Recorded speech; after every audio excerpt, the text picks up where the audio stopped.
It began like most American experiments, with optimism, bureaucracy, and a deep faith that fairness could be achieved by paperwork. The draft was sold as civic equality, the great equalizer of duty, every able-bodied man ready to serve when called. In reality, it became a national lottery where the grand prize was an all-expenses-paid trip to Southeast Asia. On December 1st, 1969, the idea of shared sacrifice became something else entirely. For the first time, the draft was televised. Americans tuned in expecting government transparency and instead got a grim game show. A man in a suit reached into a glass bowl and began pulling out birth dates like he was hosting The Price is Death. Each capsule that popped open represented thousands of 19-year-olds staring at the screen, wondering if their number meant they'd spend next Christmas in a jungle. The first date out, September 14th, sent shockwaves through living rooms. Somewhere, a mother cried. Somewhere else, a college student exhaled in relief. The ritual had all the trappings of fairness: random numbers, equal odds, official solemnity. But fairness, like patriotism, tends to depend on where you're standing. For decades, conscription had been background noise in American life, a relic from earlier wars that everyone pretended was temporary. Vietnam turned that nuisance into a national reckoning. It wasn't a war with a villain you could name or a map you could point to. There were no beaches to storm or cities to liberate, just rice paddies, politics, and body counts that rolled across the evening news like stock prices. The lottery was supposed to restore confidence in a system people already suspected was crooked. Instead, it confirmed every suspicion. College became the new foxhole, a place to hide behind books and tuition receipts. Doctors discovered creative ways to diagnose nervous conditions. The Selective Service System, in theory blind to status, turned out to have perfect vision when it came to class. Local draft boards, often run by men who'd known your father since high school, filled quotas however they could. Working class kids and minorities filled most of the ranks because they couldn't afford the escape routes. For them, the war wasn't ideology, it was inevitability. The rifle didn't care if you'd ever heard of the domino theory, it just cared that you could carry it. By the time the last number was called, America had learned something far larger than who might be going overseas. It had learned who was truly protected. The draft didn't just mobilize soldiers, it mobilized resentment. Every exemption form, every deferment, every name drawn under fluorescent lights chipped away at the belief that the system played fair. The televised lottery was only the moment the country noticed the rot. The machinery that fed it had been in place for decades, quiet, local, and obedient, long before anyone could find Vietnam on a map. Long before Vietnam became the word no one wanted to hear, the draft had already been woven into American life. The Selective Training and Service Act of 1940, the country's first peacetime draft, was sold as a temporary precaution, a just-in-case measure before Europe's war spilled across the Atlantic. Like most temporary government programs, it quickly unpacked its bags and made itself at home. By the end of World War II, conscription had become a habit. The logic was simple. It worked. Millions were mobilized, fascism was defeated, and the concept of universal duty seemed to justify itself. Even after the victory parades ended, the machinery stayed humming. When Korea flared up, Congress didn't debate whether to draft again. It debated how many men to draft this time. The Selective Service had become a permanent part of the national infrastructure, as reliable as the post office and just as impersonal. Each town had its own draft board, usually a handful of local men, shop owners, lawyers, retired colonels, deciding which 18-year-olds would trade football helmets for steel ones. They operated under the illusion of fairness, but reflected every bias of their zip code. If you were a straight-A student bound for college, they might find a reason to delay your service. If you were already working in a factory, congratulations, you are now government property. It wasn't a conspiracy, it was inertia. The system had been built for wars that made sense. Hitler and Tojo didn't require moral nuance. Korea at least had communists marching under flags. But by the time the U.S. turned its gaze towards a small, divided nation called Vietnam, the purpose had gone fuzzy. You can only ask people to fight for an idea so many times before they start asking what the idea actually is. That question, why, grew louder each year. In the early 1960s, as the Cold War's paranoia metastasized into policy, Washington treated the draft as an administrative formality. Few noticed that those little white cards in young men's wallets were ticking time bombs. The political establishment had come to believe it could fight limited wars with unlimited manpower, as if obligation were an infinite resource. When President Johnson began expanding the war effort, the Selective Service didn't need to be reinvented. It simply shifted gears. Quotas rose, deferments multiplied, and the same machinery that had once fueled victory now fed disillusionment. Every new call-up notice was printed proof that the government still knew how to demand sacrifice. It just hadn't learned how to justify it. The men who designed the system imagined it as a civic duty shared equally. By the mid-60s, it had become a bureaucratic lottery shaped by zip codes, college transcripts, and luck.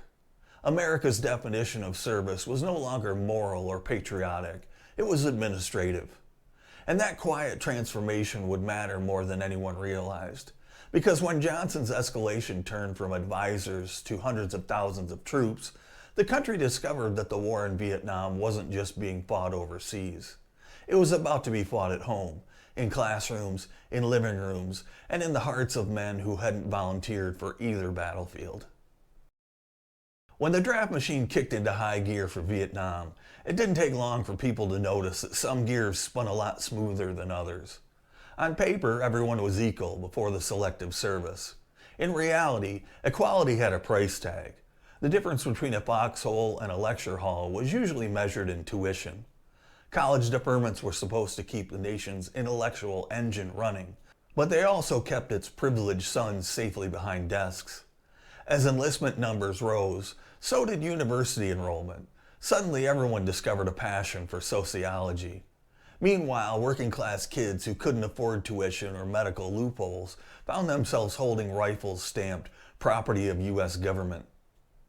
The system's logic was simple and cruel. The better your paperwork, the better your odds of staying home. Doctors' notes became golden tickets. Some families found physicians willing to diagnose phantom ailments, while others had no access to doctors at all. A senator's son with bad arches stayed home. A welder's son with the same complaint got boots that didn't fit. The draft didn't create inequality. It simply revealed it in the starkest possible terms.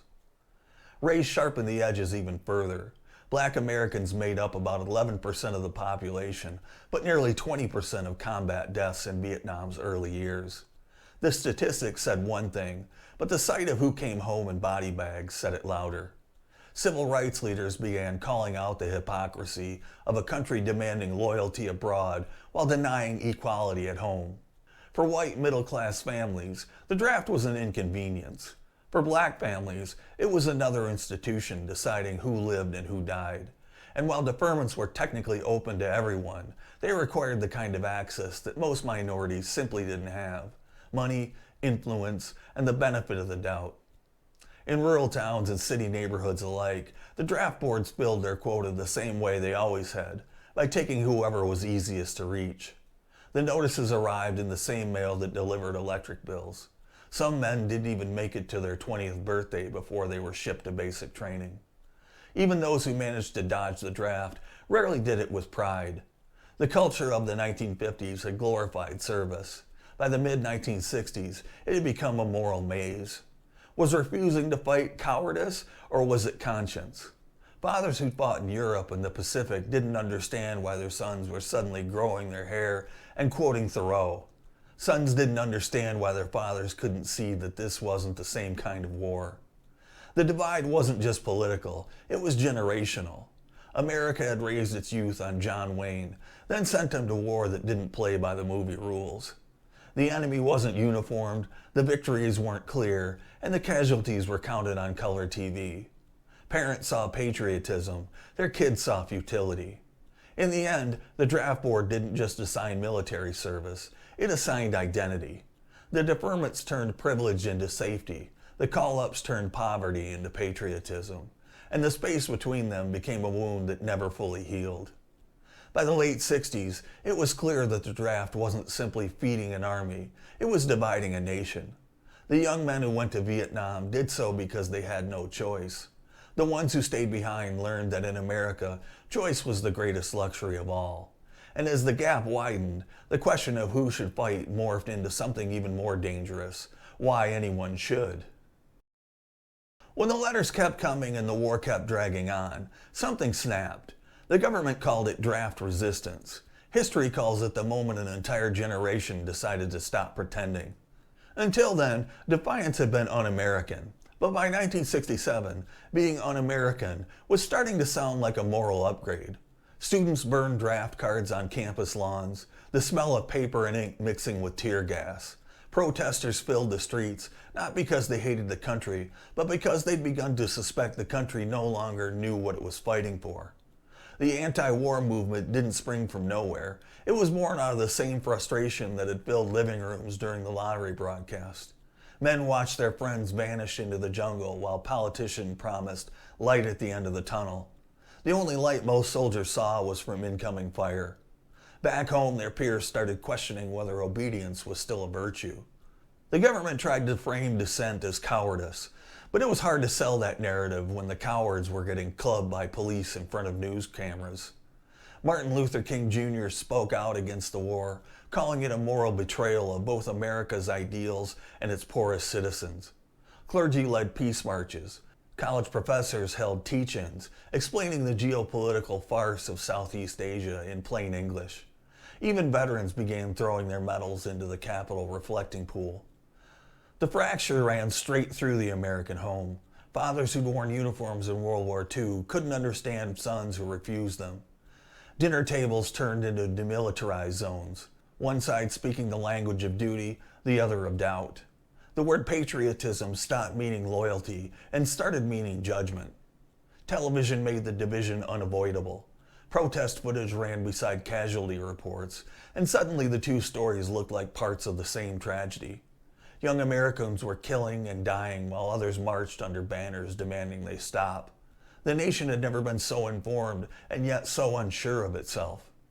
Draft resistance spread from campuses to cities, from organized marches to quiet defiance. Some fled to Canada, others went to prison. Many simply didn't show up for induction, choosing moral clarity over legal safety. They weren't unified by ideology so much as exhaustion, tired of being told the world was ending if they didn't fight in someone else's war. By 1968, the protests had outgrown the campuses that birthed them. What began as a student rebellion became a cultural revolt. Music, fashion, film, all of it turned into expression of refusal. The counterculture wasn't anti-American. It was a desperate attempt to redefine what America meant. And while the streets filled with songs, slogans, and smoke, something else actually happened where the draft actually sent its chosen. The army was filling up with people who didn't want to be there, men who didn't believe in the mission but had no other choice.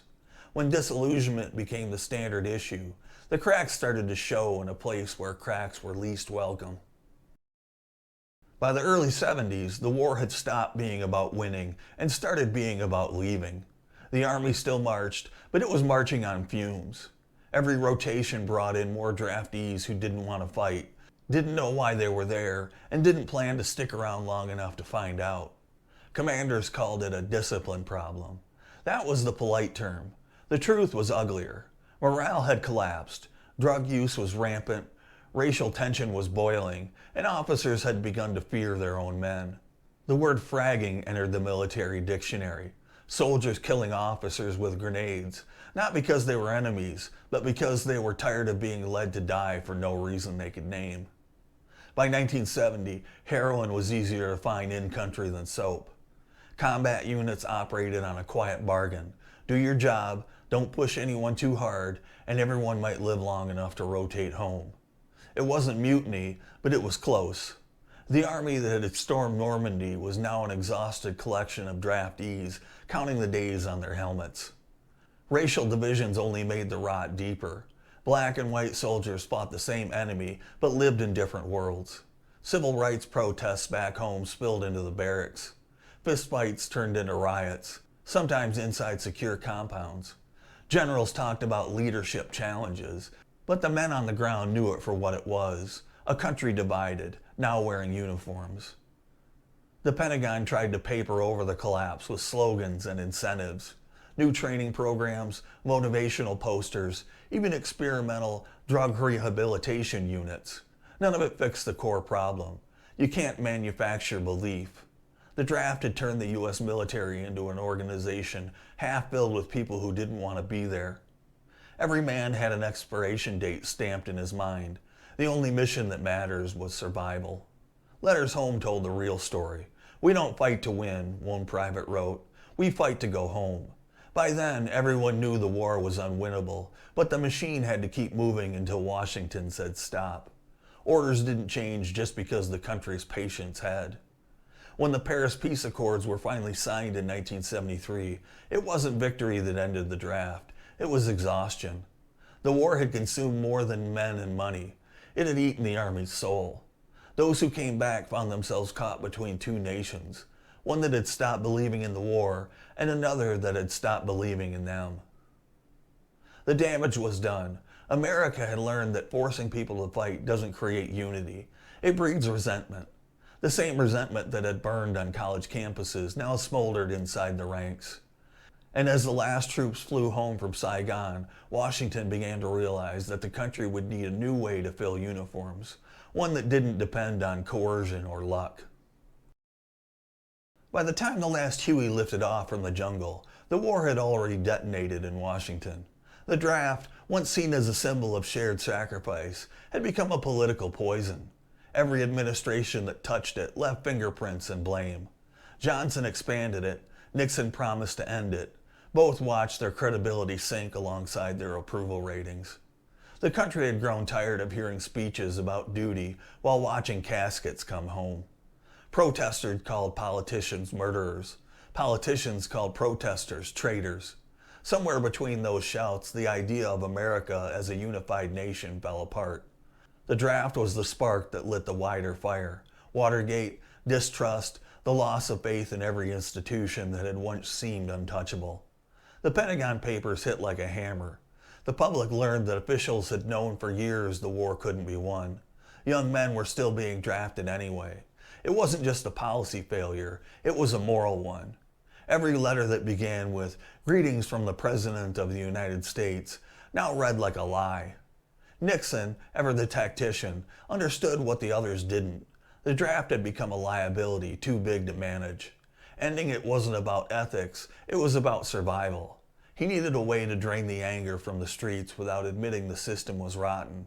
So he framed the solution as progress, an all-volunteer force built on professionalism instead of obligation. It sounded noble, almost modern, like the country was evolving instead of retreating. Congress, sensing the wind change, went along. The final draft call came in December 1972. When the order to suspend inductions arrived the next month, it passed quietly, almost anticlimactically.